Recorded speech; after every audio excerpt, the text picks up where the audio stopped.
Okay, so now let's take a look inside the V-Ray physical sun and sky system. So for doing this, I create a new scene. It's exactly the same thing as the last one, but it has dual-sided. Okay, so here I have a layer with the walls, so I have this wall-sided, and let's check also my render settings. Okay, I have V-Ray for my render engine, a resolution of 512. I also check here the image sampler in progressive and the max render time at 0. I also change the color mapping. I set this to exponential and the mode at color mapping and gamma. Okay, and let's also introduce the linear workflow option here. And the last thing is that I also have the GI on with the default values. Okay, so with this, let's take a look inside the sun and sky inside V-Ray. So for creating a sun and sky, you can open here the render settings and go to the V-Ray tab, and here you will find physical sun and sky. Okay, so you can create from a part. Okay, you can create only the sky or only the sun, but let's create both. Create sun and create a sky. Okay, so let me show you how does this work. Okay, the sun is this little icon here, so it's something like a directional light. Here you can select it and move it around, and with this you can control the direction of the sun.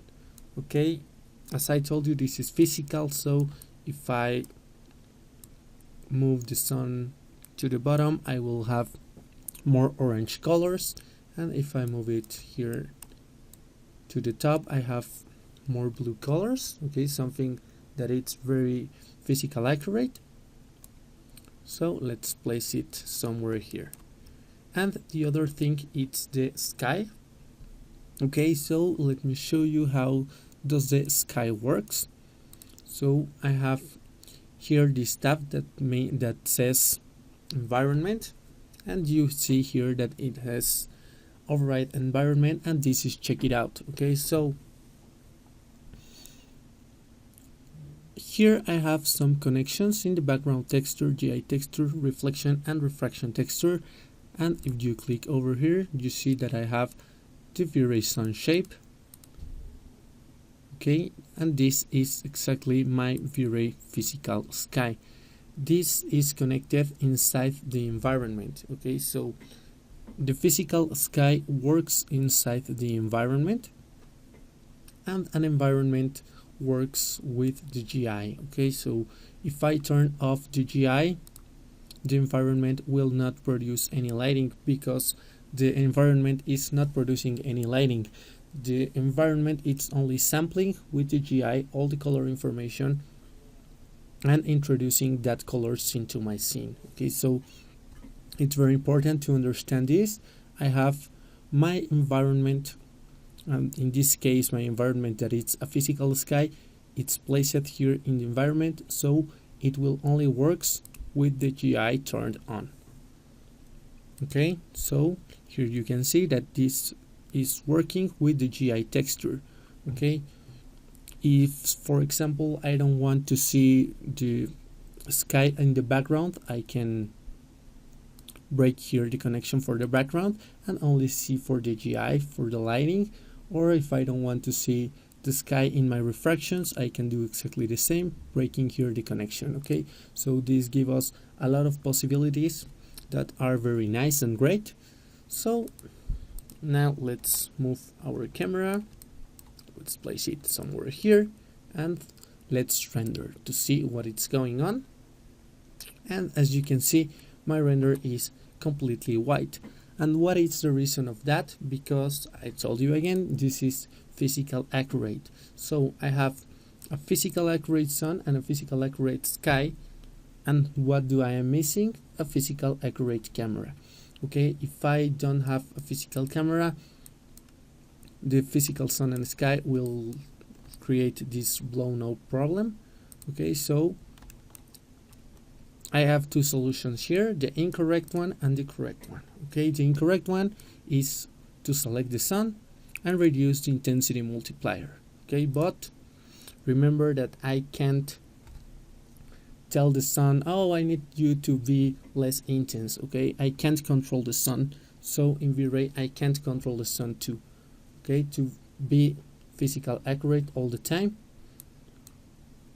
I do not change for anything these values of the intensity of the sun.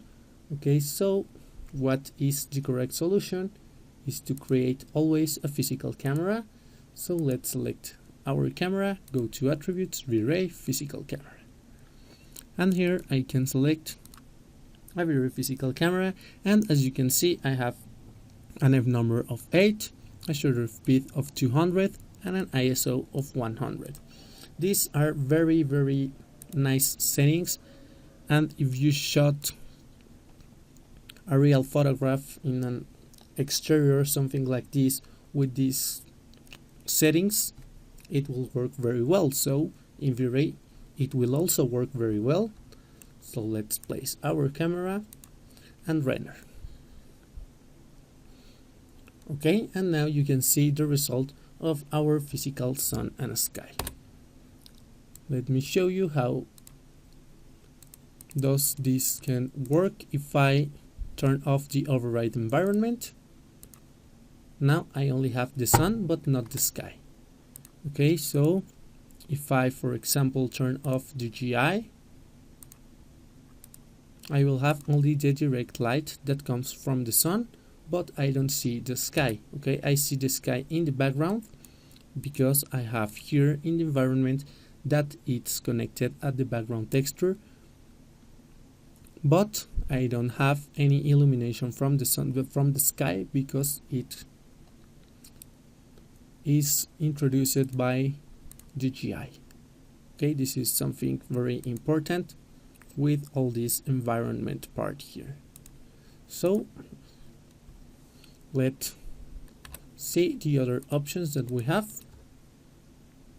We can change a little bit options. I really don't like to. I think that this sun works very well from here, but we can change, for example, the size of the sun if we want to see it in the render. This ozone and turbidity settings that will introduce more ozone, something like more cloudy and its stuff.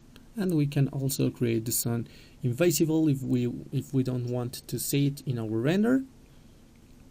And the same things of diffuse and specular contribution that it's in every light inside V-Ray. Okay, so this is very simple. We can introduce also a color here if we want to filter this sun with a color, but I don't think that this is necessary at all.